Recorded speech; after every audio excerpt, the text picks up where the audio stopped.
All right. Welcome back, everyone. Dr. Ben, not a real doctor here. And since I'm moving this week, I thought it'd be a good time to offer my opinion on minimalism.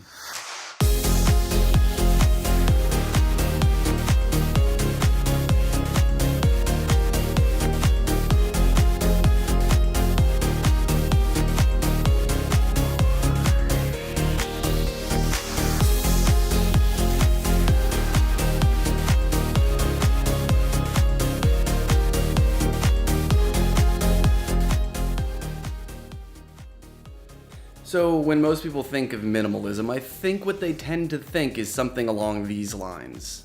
Everything I own in the whole world is right in this bag. It's so liberating to not have any worldly possessions. But my opinion of minimalism is something a little bit different from that. I don't think minimalism has anything to do with how much stuff you own from a volume standpoint or a how many standpoint. I think minimalism is only owning the things that you use, you like, and that you have room for.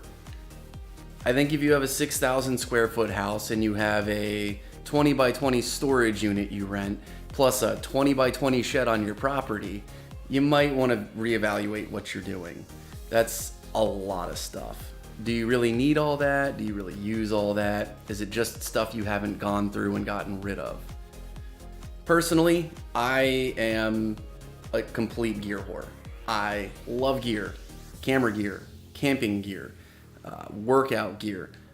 But what I do is I'll accumulate a whole bunch of gear, kind of build up the things that I really like and I really use, and then I'll start to kind of purge off the things that I don't use or I don't like or didn't fit the need that I thought it would fit.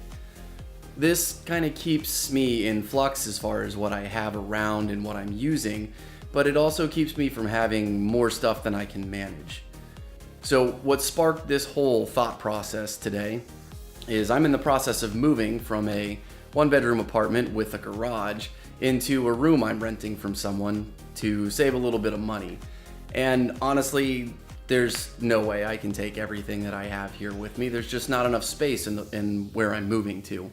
So over the past week and over this coming week, I'm going to be going through everything and figuring out what's worth it to take with me and what can go to a new home or just go to the dump, because sometimes that's just what it takes.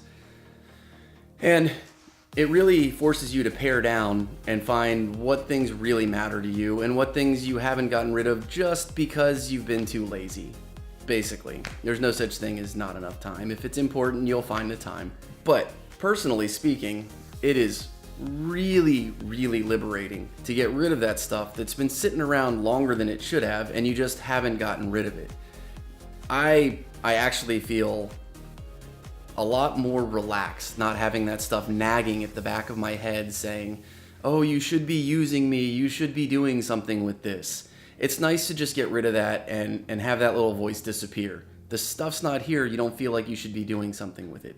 You don't have to maintain it, you don't have to find a place to keep it. It's just baggage gone.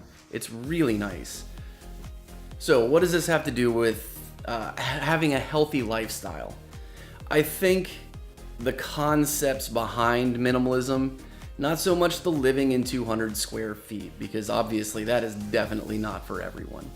But the concept of only having around the things that bring value to your life instead of just lots of little knickknacks hanging around or old gear hanging around that you don't use anymore that you may someday use, or maybe someday someone will need it. There's not really a good reason for that in the vast majority of cases. Get rid of that stuff, get rid of the anchors that are tying you down and dragging down your psyche, and just know the life that you want. If you want a 6,000 square foot house and you know what you want in that house, then fine, cool, that's your minimalism. If you want a 200 square foot house and you just want to have a camp stove and a sleeping bag, that's fine too, because that's your minimalism. But use that concept with an intentional lifestyle design to create the world that you want to live in. Build your environment that makes you happy. That's it. I got to get back to moving. Give me your opinion on what you think of minimalism, or how minimalism is in your life, or why it's complete garbage down in the comments below. If you haven't subscribed already, please subscribe. It helps me bring you more videos. If you like the video, smash that thumbs up and share it with friends. I'd love to hear what other people have to say about this topic. And until next time, keep your life in motion.